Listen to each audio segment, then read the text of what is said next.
Good morning. Good to see everybody today.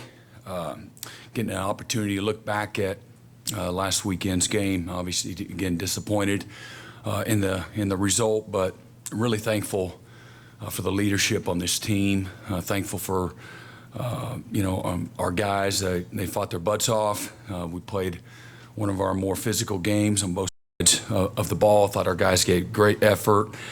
Showed great pride, and we really gave ourselves a chance going on the road against a really good team, number 2 offensive team in college football, and number 1 in many categories as well on defense. And again, this is we played a really poor third quarter, but played an excellent first half.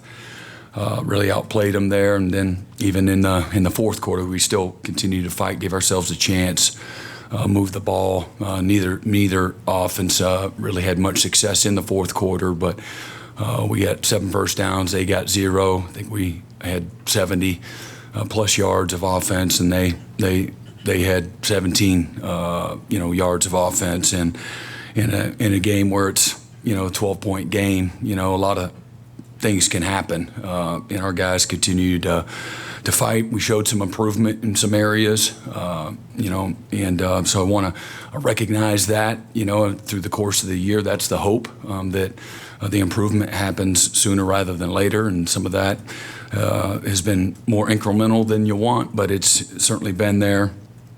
And unlike our previous 2 games, where we turnovers were a huge factor in those games. For the most part, we put 1 on the ground on a really good play by them. On a mesh play, on a run play, the turnovers, we did a really pretty good job going on the road and taking care of the football as well. So those are things that you look at. Again, turnovers, we did lose it. We lost it by 1, the margin, but we did run the ball much more effectively and efficiently than they did, and thought the lines of scrimmage from a run game standpoint, short yardage standpoint, all of those things, our guys really held up well on both sides of the ball. And again, our third downs, fourth downs, where we hadn't been very good on offense. Again, we're just under 50% on the day, which is a solid day against, again, one of the best defenses in college football. The first half, we were at 70% conversion rate, and really, again, just really playing really, really well. Where we fell short and lost control of the game, I thought 2 drives where we had positive plays, our first 2 drives on offense, were negated by penalties, where, again, we played much more clean in the first half and made some critical mistakes in the third quarter on those first 2 drives. And we're not good enough right now to overcome many self-imposed, mistakes, if you will. And on defense, bad eyes, 2 busted coverages, and a couple explosive plays, and they scored on their 2 opening drives of the third quarter, and we got dominated in the third quarter. And those are the 4 drives, 2 on offense and 2 on defense, where they scored 13 points, and then didn't score again in the third quarter, and then they scored 3 points in the fourth quarter on a short field. Thought their punter did a nice job of putting them in some good positions. We let a couple balls hit the ground, and then we had a return where the play where they said they targeted us, and they reviewed it, and we also had a hold. One of our best players on special teams had a little tug, and making a tough competitive play.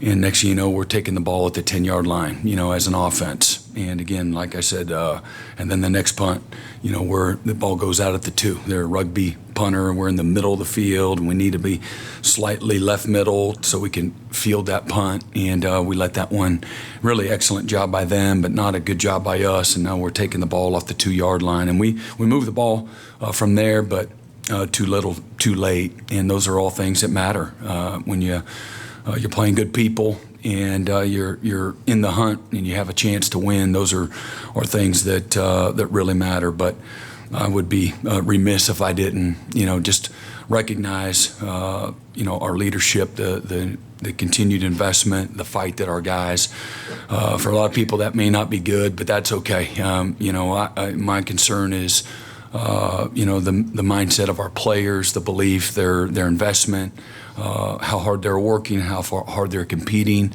Are we giving ourselves a chance with effort and toughness and physicality? And we certainly we did that. Okay, let's start with questions in the middle. Eric Bailey. Brent, do you still meet with Joe on a weekly basis? And how much do you appreciate his counsel when you have to make tough decisions, kind of like what you did last week with Seth? Yeah, I do. And I hadn't talked to Joe prior to me calling him on Sunday, a week ago Sunday, and I told him what I was going to do. So I hadn't talked to him about whether or not what he thought about it. When I called him, I had made the decision, and it was great. But yeah, we meet weekly, and a lot of times I talk to him a number of times during the course of the week, just normal protocol. But yeah, he's the best in the business. He's been around a lot, both good and bad, and difficult situations that being in this profession, a coaching profession and collegiate athletics, he's got a lot of wisdom that he can guide all of us coaches here, at the university. Do you still feel like you have a vote of confidence from Joe during this program's tough time? And if so, what are some of those encouraging words he tells you right now?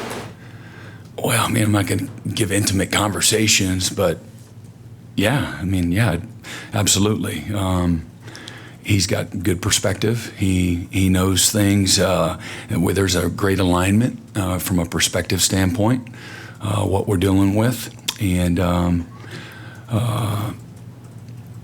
so that's the extent of conversations. He's kind of living and dying in the moment of the season, like a coach would, but being a great vessel of support. Mm-hmm. Yeah, Brent, I wanted to ask you about the offensive line, specifically development. How do you feel like that's gone this year? Are you happy with the progress when you look at some of the young guys? Like Saturday, we saw a lot of Logan Howland and Heath Ozida. Yeah. How do you measure that with that group? Yeah, well, again, you got to have perspective. One of those is, we've gone back to back to back years where you lost players that could have chosen to come back. And so when you're losing guys early, it puts a little more pressure on the position. And I've been fortunate enough to be on a lot of teams where several years you lost guys that were draft eligible early to the draft. Not an easy thing to continue to replicate the same, consistent level of performance. Sounds good, but it's hard. And so again, as I talked about some point in time here in the last week or so, we lost, I think, 3 guys in 21, 3 starters that could have come back.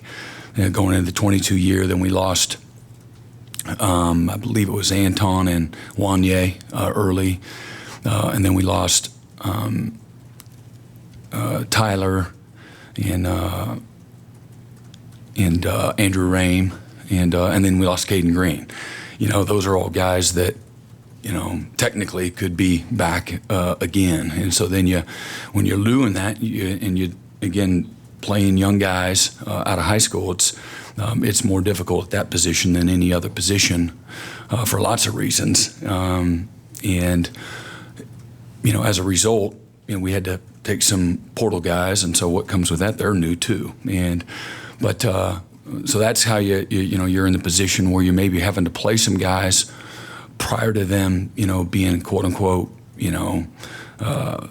ready, if you will. So what are the things that they're not going to naturally be as good at as a young player? And you're talking about, a couple of freshmen in there that are getting baptized, and you're not going to be confident, and you're not going to be strong naturally. As strong as, again, a 4th or a 5th year player. Some of the guys that they're having to go against.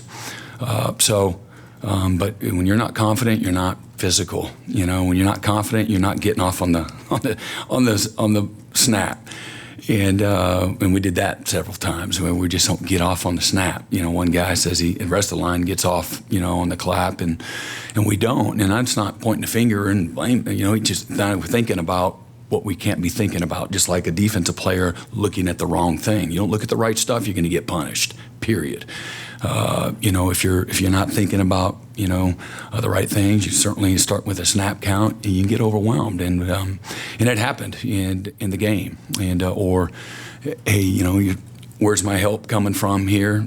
Center sliding away. I'm in a man protection scheme. I can't go the wrong way and turn the 3 technique loose. And when you play, again, nobody wants to hear. I'm going to say it anyway because it's, you know, what the facts are. But when you're playing freshmen play like freshmen sometimes, and they don't have, you know, experience and wisdom they can lean on. And so that happened a few times. But at the end of the day, I really felt like, and this is whether it's, you know, while Jacob was still healthy and whatnot, through really, you know, three quarters, we gave ourselves a chance on the offensive line. You know, we had winning performance, and had 3 sacks, you know, prior to the last 6 or 7 minutes of the game. And one of them shouldn't have been a sack. It's a mesh. It's a run play, and they counted the fumble as a sack. And then later in the game, you know, on the double pass, you know, we get a sack by Bauer Sharp. You know, he pulls it down because the guy's covered. And I think we had 6 sacks in the last 11 snaps of the game. So like I said, none of it's any good. You know, we got to be better.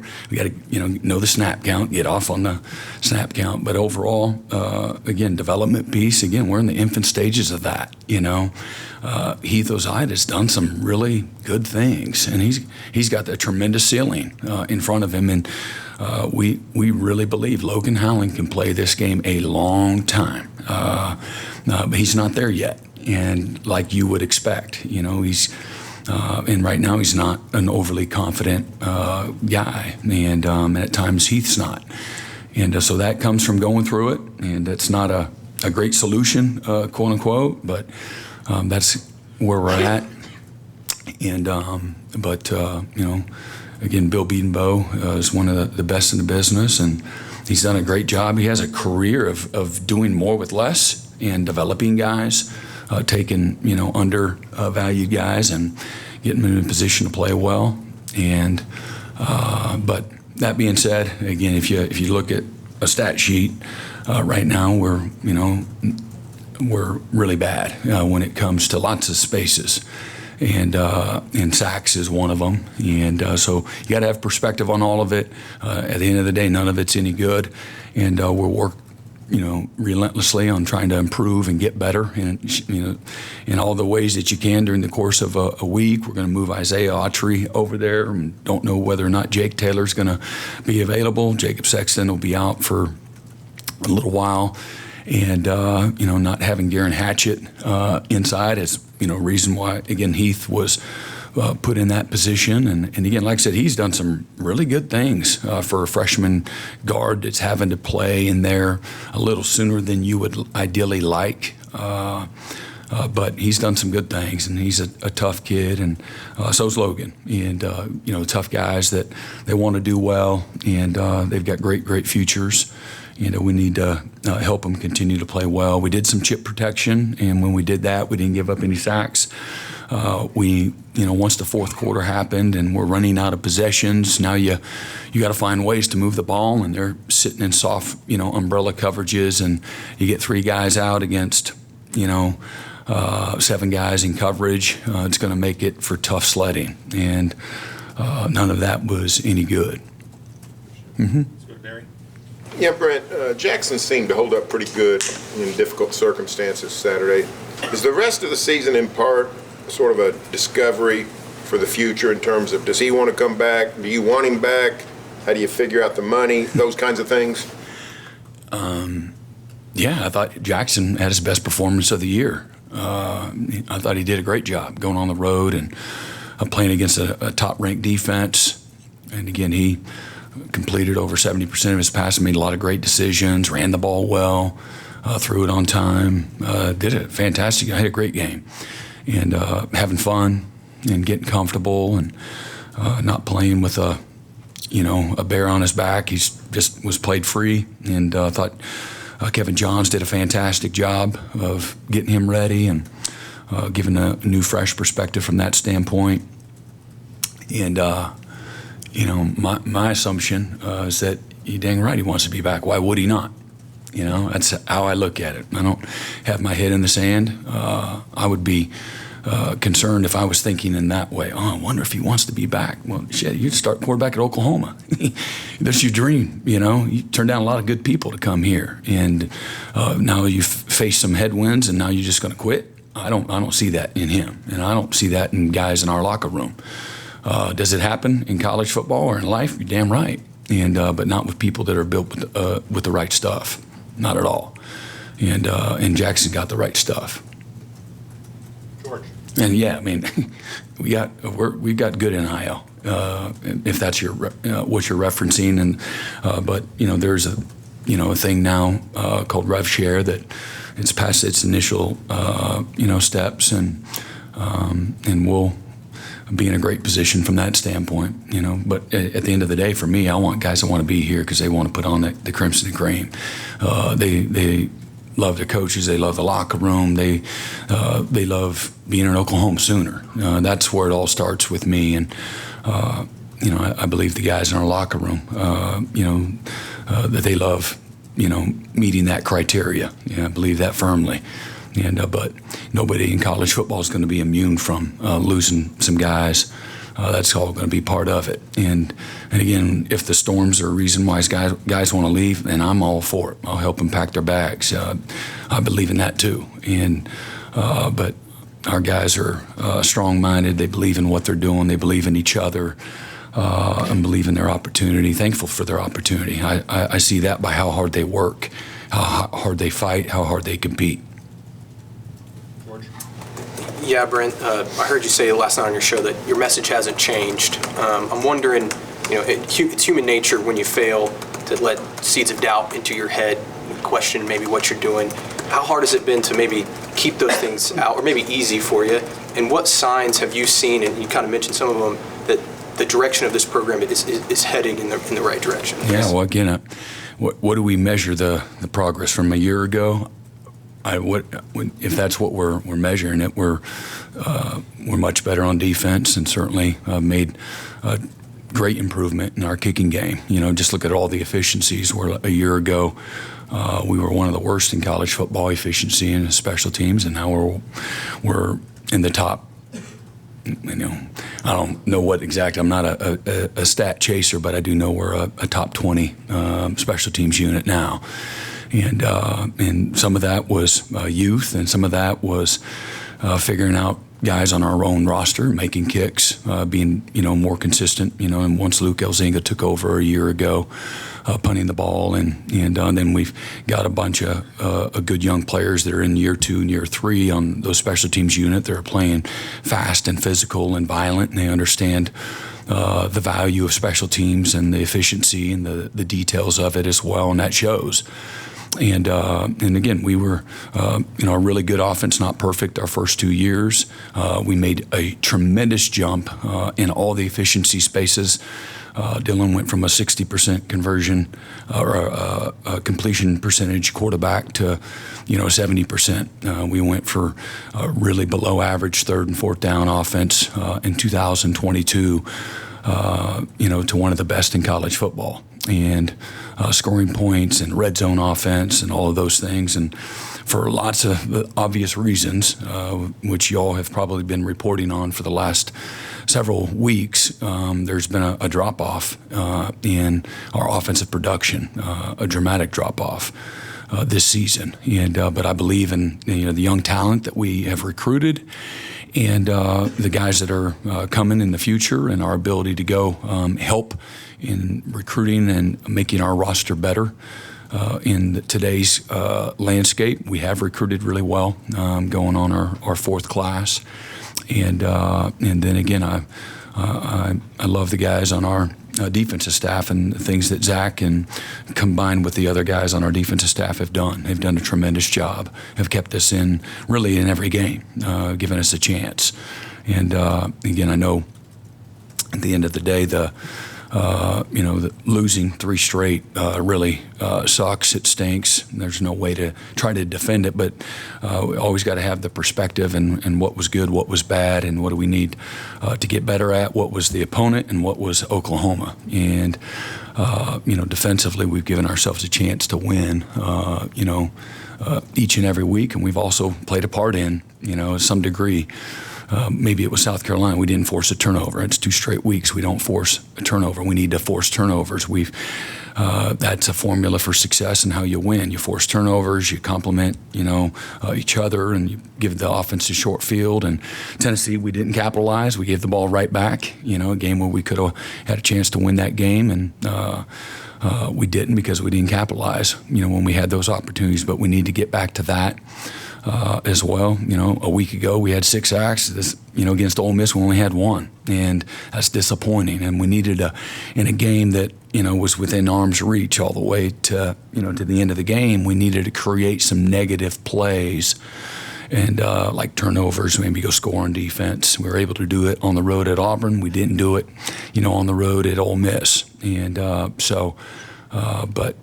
I don't sit here and think about all those things that you said, but I know I see what I see every single day, and our guys believe in what we do, and there's a formula for success and winning that I've had a long time and have matured through the years, and believe in work and believe in improvement and development. It's a developmental game, and then I believe in finding ways to put your guys in position to be successful. And I wanted to give again a body of work that would show whether or not we is that youth, is that injuries, or do we need to do a better job of helping them? And had to make a tough decision 2 weeks ago to help us get better. And I believe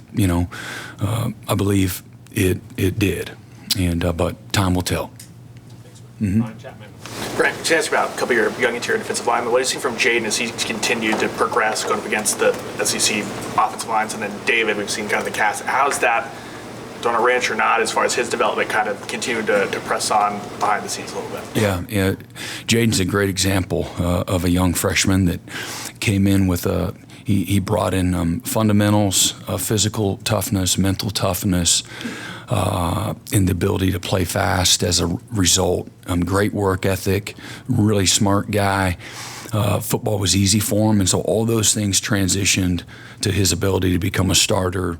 Was a game captain, a week ago, has held up incredibly well, has played really well, has been a model of consistency, which is probably the best quality that I believe you can have, is just being a consistent week in and week out performer.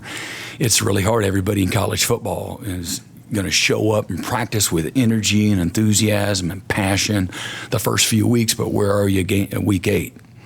Week 9, week 10, where are you after you've lost, some really tough games? Where are you then? And he's been the model of consistency. He hadn't flinched, and really just proud of those things.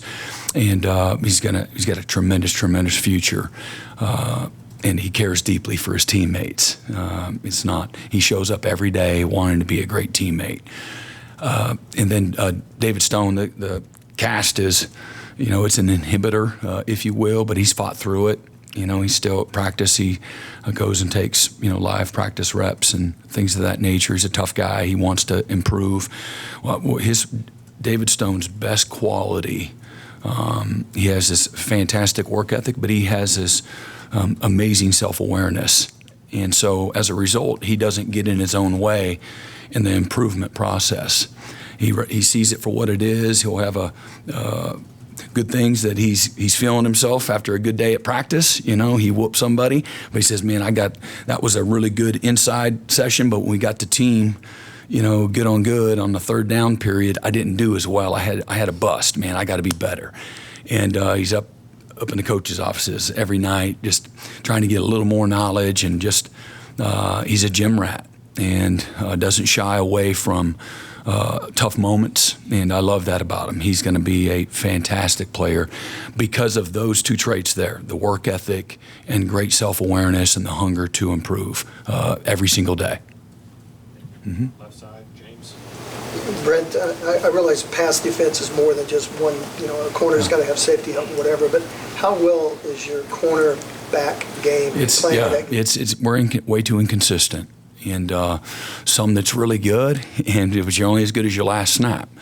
And so good in the first half. The corner play was good in the first half.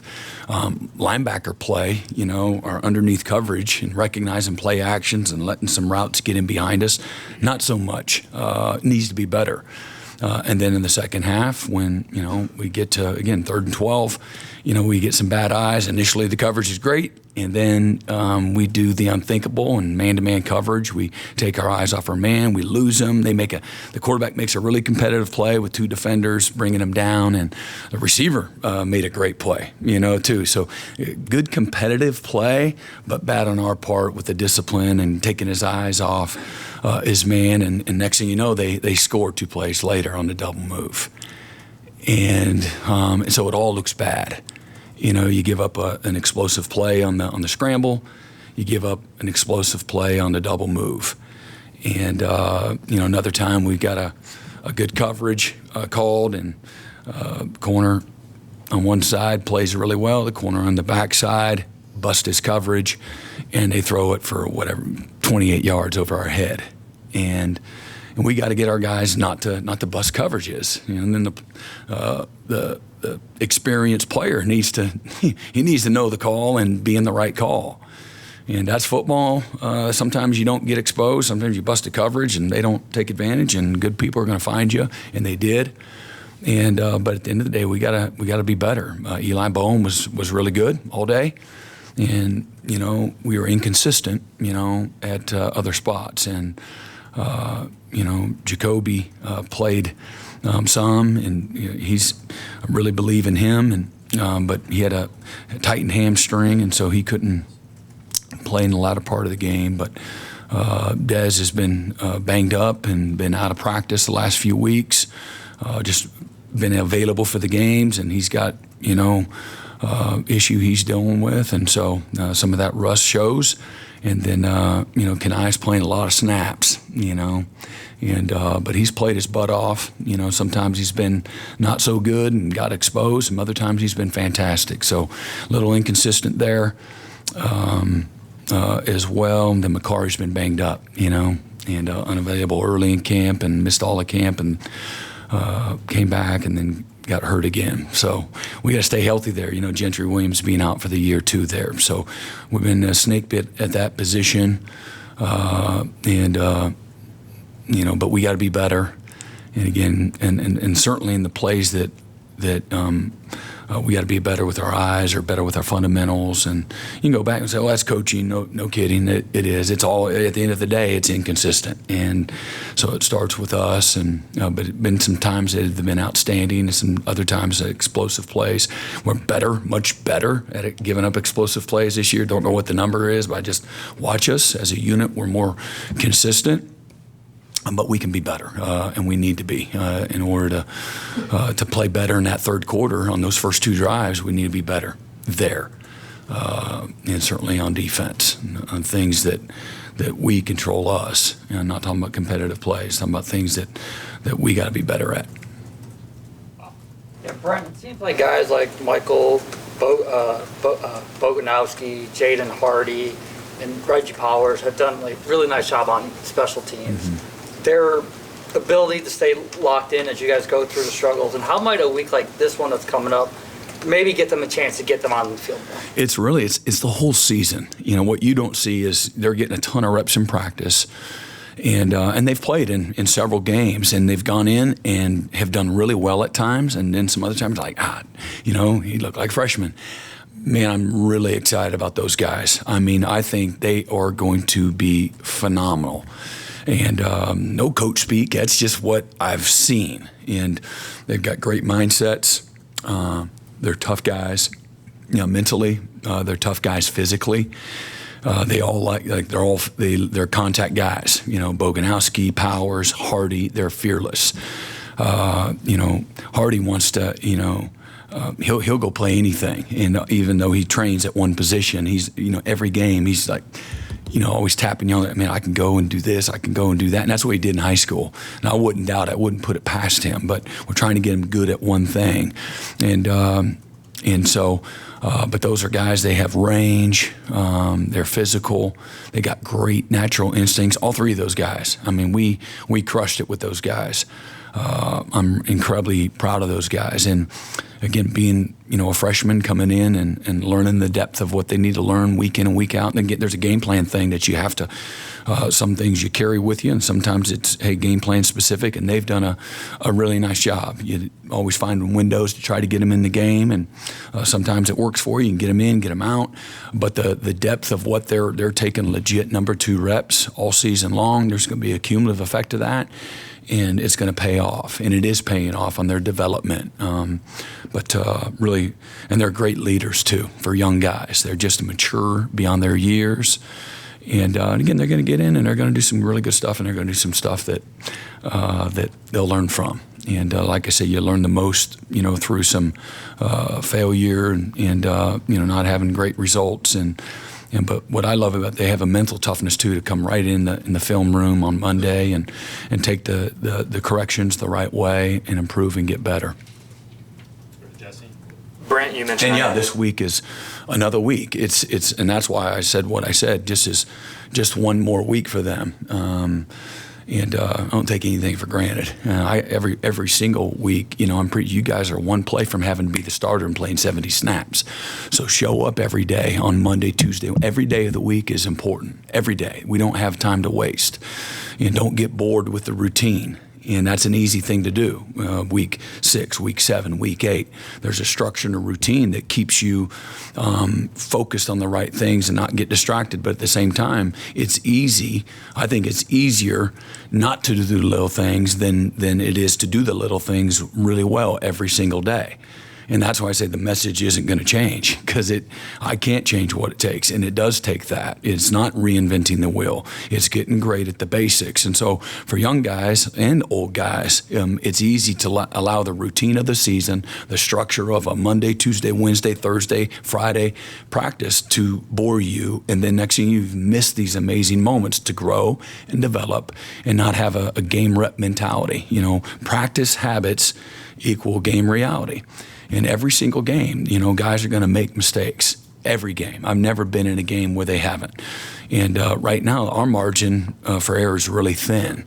And so mistakes that we make are, expounded tenfold. But these guys have, this week is every bit as important, but last week was the same message. And you're hopeful that, they'll get an opportunity early in the game to go in there and continue to gain, really valuable experience and also help us win. Brent, you mentioned on your coach's show last night about Isaiah Autrey maybe getting him elevated. I just wanted to ask you maybe about what you've seen from his development this season, and when you've got a young offensive lineman like that maybe hasn't played yet, what are maybe the challenges or expectations in terms of just getting him maybe ready for a bigger role? Yeah, so his physical development since he's been here just been tremendous. He's put on 40 plus pounds, and strength addition that's come with that too. He's had a great fall. He's going against really good people, and again, what you see on game day shouldn't necessarily overwhelm you. It's not going to be dramatically different. They're going against an elite group of players on defense that know how to practice. They're going to show up and they're going to bloody your nose every day in practice if you're not ready to fight back. And so we've really developed a great environment for those young offensive linemen to train in every single day. And several times this year, he's been the Scout Offensive Lineman of the Week. And last week he was as well. He's really improved. Is he game ready? We're about to find out. And sometimes there's an easy transition, and other times it's all right. You got to get out there now. You got to take. We give them a card every day. I give them a dot to dot. What we do, on the card it'll say we use the language that the offense uses. If they call that play this, I want them to learn. I don't want them to learn what we call it on defense.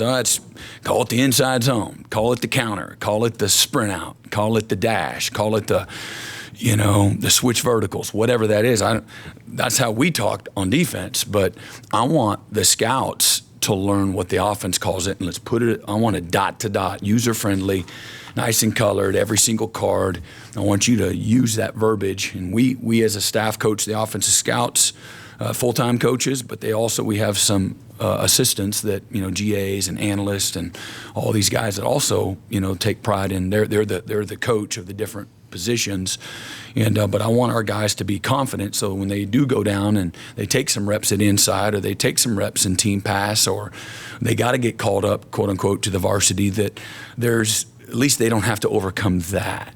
There's a natural progression for them, and so that piece shouldn't be as overwhelming, but in 1 week you might see a defense when you're game prepping that is really complicated, and they do a lot with their front, they do a lot with their pressure package, they do a lot on early downs and stemming, and all these late movement things that can be overwhelming for any offensive lineman. That's why we do it on defense, because it's hard on the offense. And if I've got a freshman first-time starter at center, that I know we're going to play this week, we're going to try to make his life a living hell with what he sees. And that's what people are going to do, So that being said, he's really matured mentally, learned how to be a great practice player, how to strain and fight, be physical, gain confidence through going against good people every single day. And where we've recognized the performance, any opportunity, and I'm not going to, throw out, compliments to guys if it's not warranted. And I want it to be a big deal to our guys. And so he's been a guy that I've been able to, recognize his performance and his development among several other young players over the course of the season. They're getting after it. They're making improvement. They care. They're trying to make us better every day, and in turn, they get better as a byproduct of that. And he's done that. And obviously, losing Sexton and losing Jake Taylor has promoted his opportunity, and where that all lands, we'll find out. My hope is that, hey man, we find ways. Let's find out what he can do. Let's all within the realm of trying to be in a good rhythm and trying to win first and foremost, whatever that looks like. But he's a top 4 guy right now.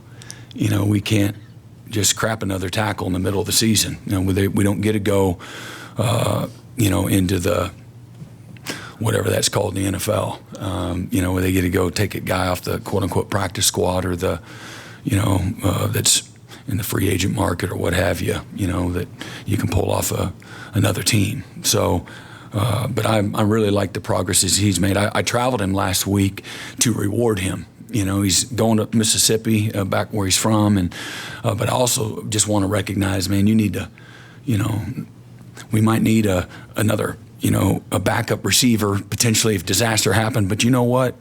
That guy's not even taking practice reps. Man, you're just killing it. And I'm gonna. So we took him on last week's trip because of the improvement and because of the work and because of the the fight that he's shown every single day. He's really made the most of his opportunities, and he's a much more confident player now than he was. When we started, the season, and that doesn't happen for everybody. I don't take that for granted. You would assume, but just because guys are coming to practice every day doesn't mean they have that game rep mentality. And my job is to find spots where we're not practicing with the right kind of passion and energy and the intensity, and then get guys better. And I find I go to the scout teams, I go to the varsity guys. I'm down on the offensive field, I'm down on the defensive field, I'm, involved in the special teams and trying to demand everybody's best. That's the Gold Squad, which is the scout team on all of our special teams units. Everybody's effort and attitude, their ability to execute on the practice field is, it's is the difference between winning and losing. That's my mindset, and that's every coach that works for me. That's their mindset. And my job is to always, you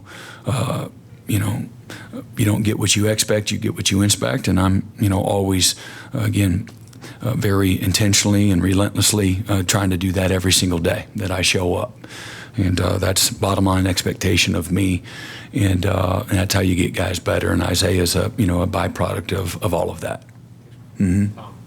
Brent, when you take out the sacks, I think you guys had over 200 rushing yards against Ole Miss. When you consider just how good Ole Miss has been against the run, what can a game like that do for the confidence of this offense moving forward, and how can you kind of build off that going into this final month? It's only affirmation of what I said. If we get out of our own way, if we don't beat Oklahoma, if we do the things that winning requires, even though we have XYZ down with injuries, if we do that, and it's hard, it's always going to be hard. This year it's even more difficult because of the challenge of the people that we're playing. But if we do that, we can play with anybody. We can beat anybody that we play against. And again, that may not be popular for people to hear, and everybody wants to find negative and all of it. That's cool too. But I know what I know, and I'm not wrong. And that's affirmation of that. And we got to get better. And if we make a few more, if we can make some explosive plays in the passing game, that's going to open up even more opportunities in the run game. And if we stay on schedule, if we don't, have pre-snap penalties, if we give them good field position, if we don't, have the unthinkable, penalties that just, it's always hard to overcome. You get to 3rd and 20, it's really hard. Against anybody on air at practice. So, but yeah, it's affirmation that we're getting a little better. You can't, you suck and you can't coach and you're not getting better, and then you do that. Unless I guess maybe it just happened by accident on its own. Everybody fainted and we just ran, unabated.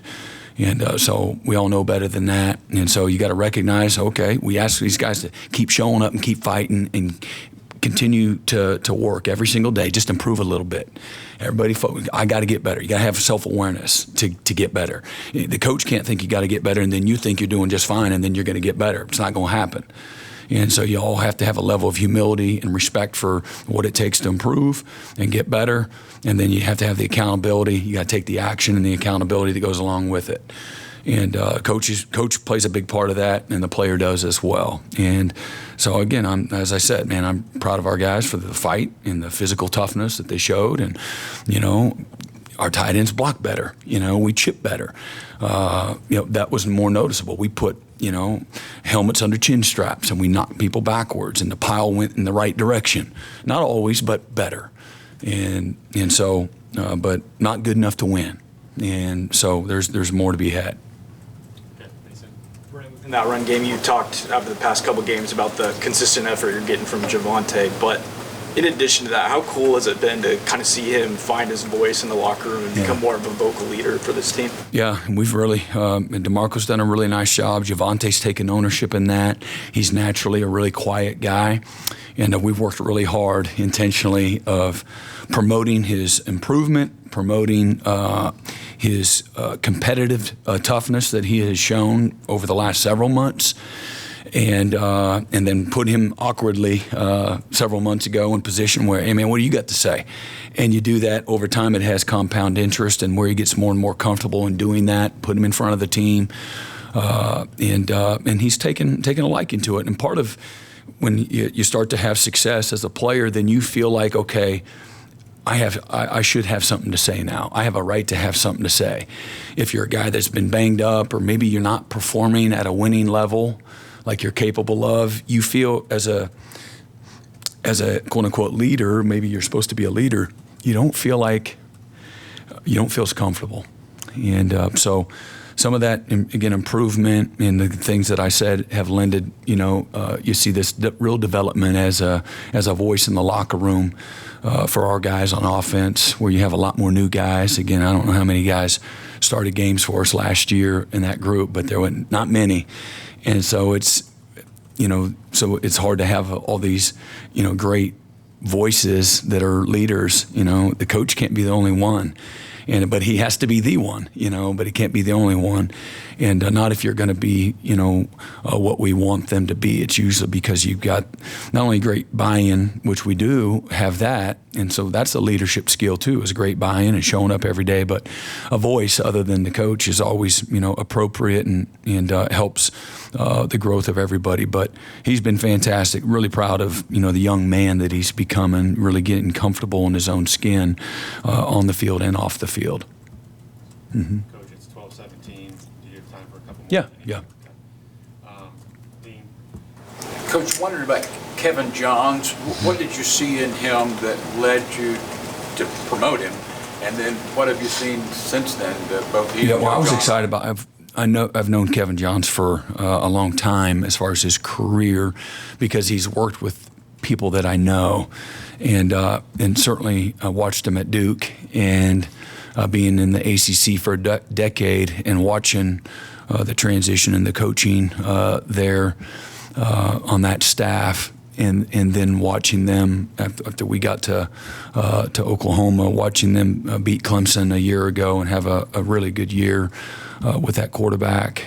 Again, knowing that they did more with less there as well, and Kevin Wilson always bragged on him as being a really good football coach.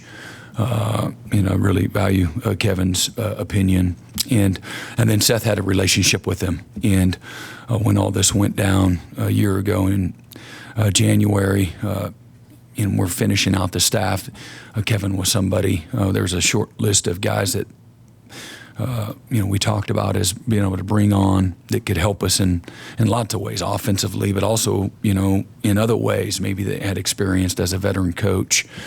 And we're losing Matt Wells going to Kansas State, kind of somebody maybe that could be in that role. And but he's been really, and I know I walked everybody through, how we got to where we got to. But when I asked him, brought him into my office again a week ago Sunday, hey, would you be willing to do this? And this is what my expectations are. This is what I would have you do, and this is how it would all work.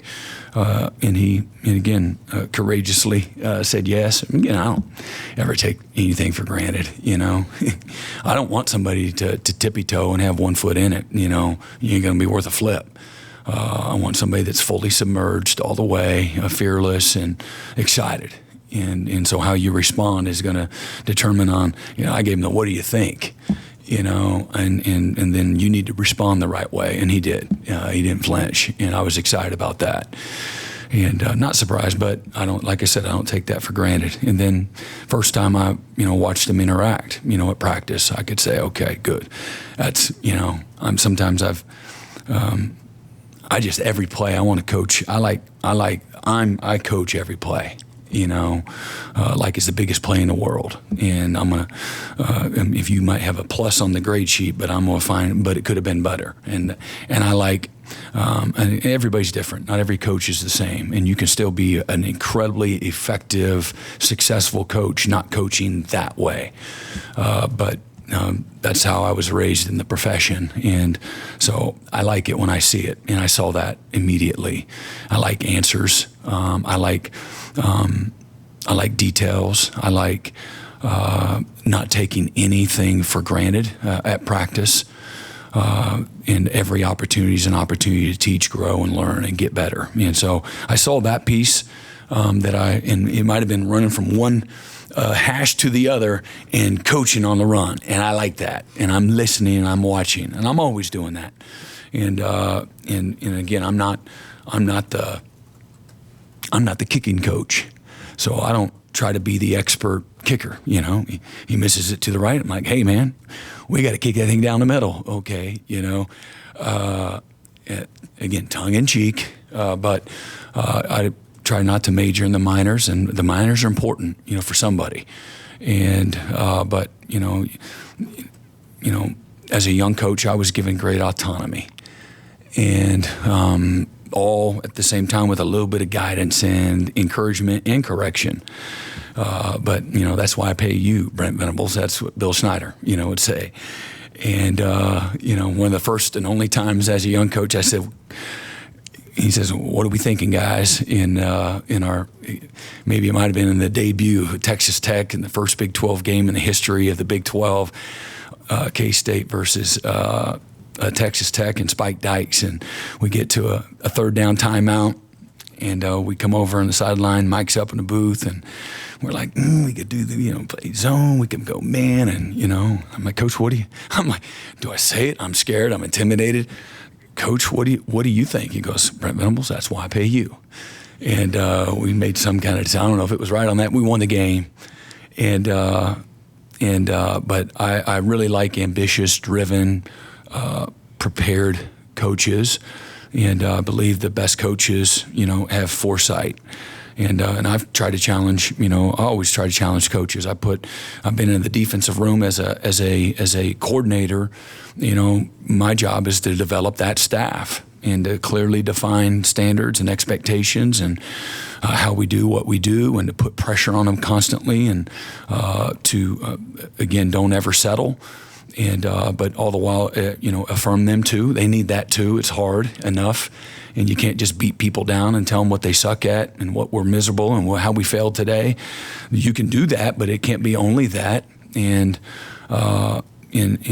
so my challenge for everybody on the staff is you show up every day like you're the head coach of your position. You're the head coach of the team. The success or the failure of the whole program is riding on your shoulders, in your decisions, and what you do at Indy and how you handle third down period and all of those things. And if you're doing it right, it should be that way. And you don't want to let people down. And you don't want guys that are paralyzed either. You want people that are confident.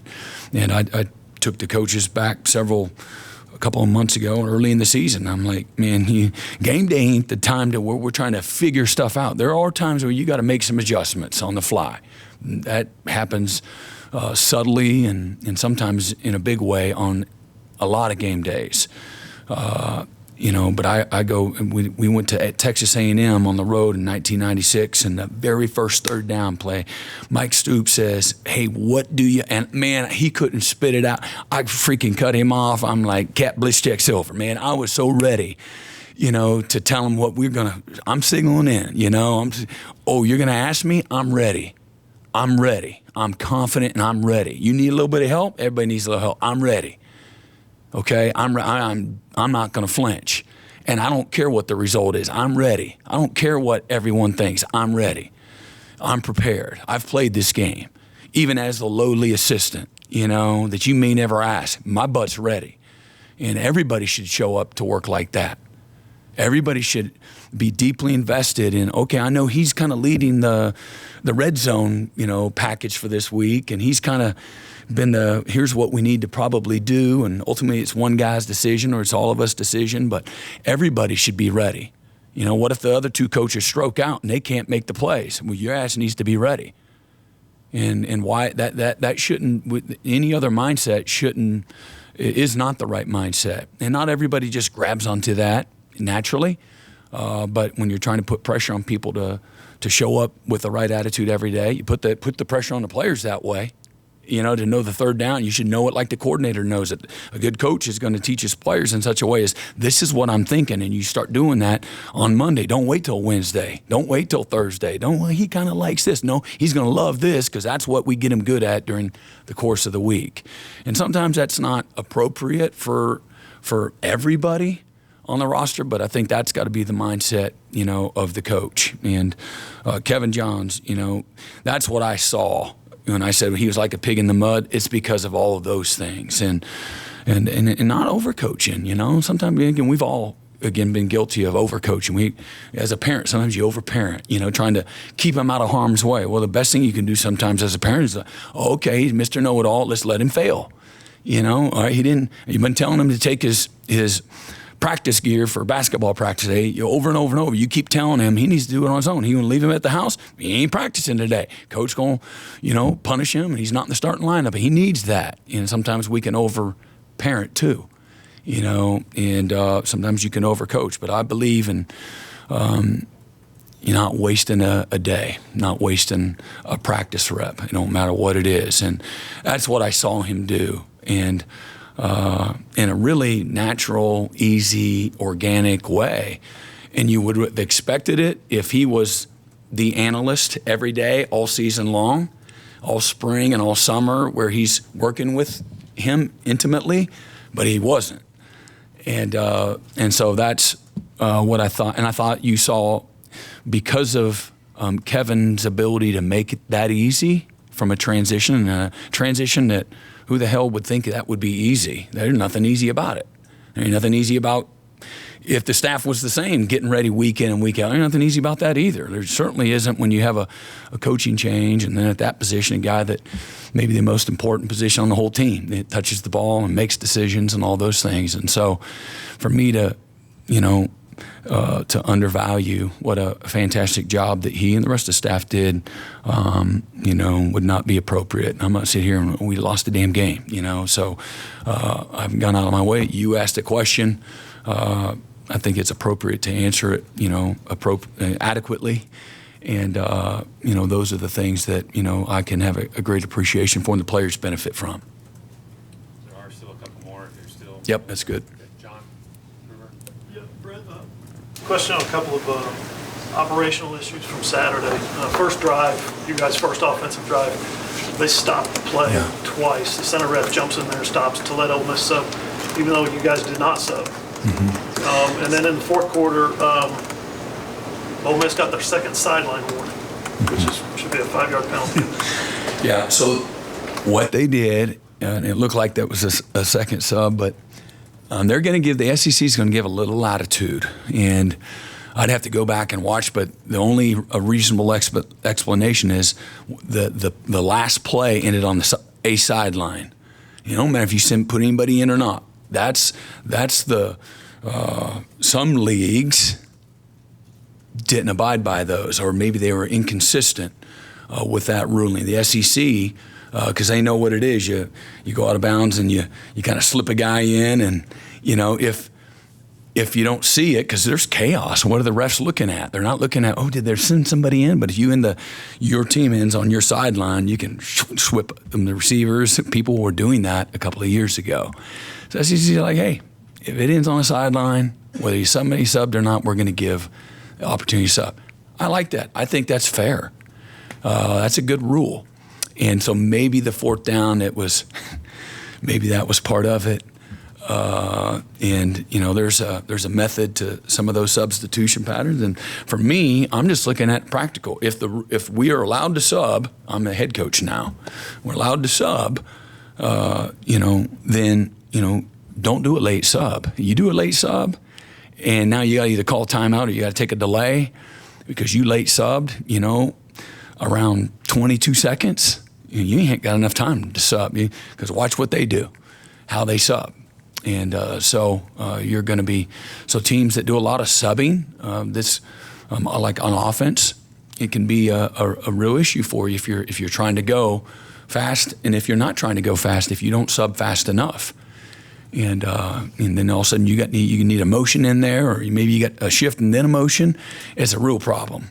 And so, but I'd have to go back and look at that, and hey.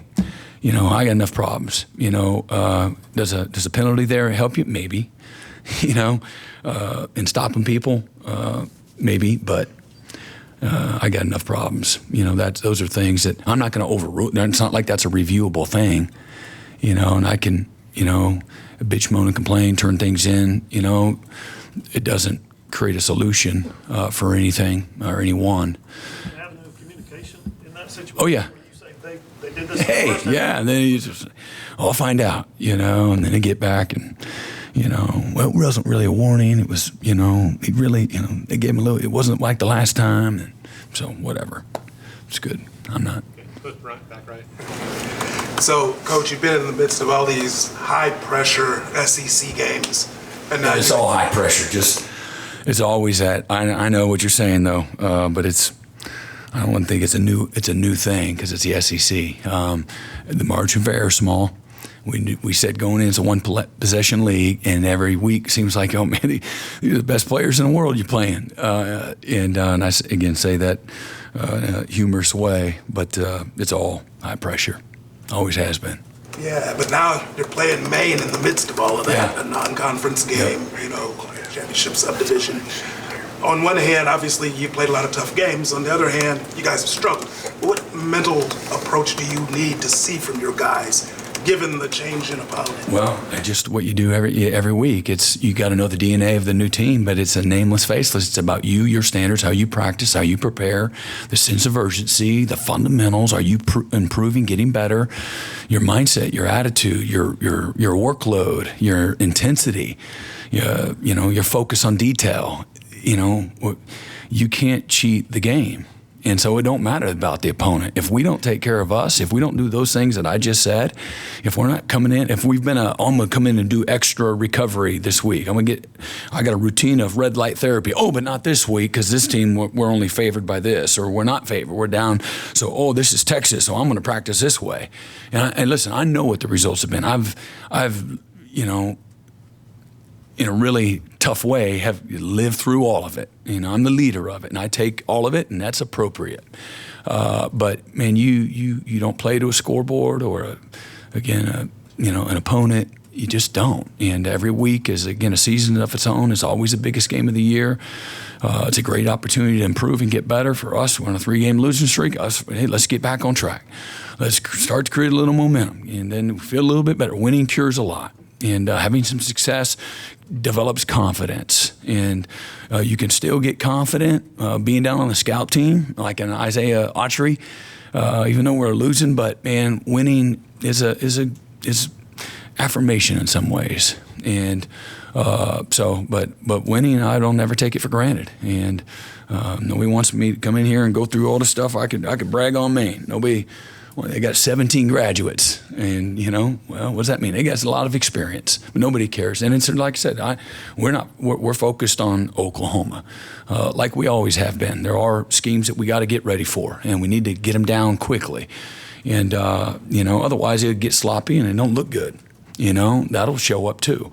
And if I said, hey fellas, we're playing this opponent this week, I'll see you on Thursday. And we give you the first 3 days of the week off, and we'll start up on Thursday. How do you think that's going to look? No matter who you play, it's going to look like crap.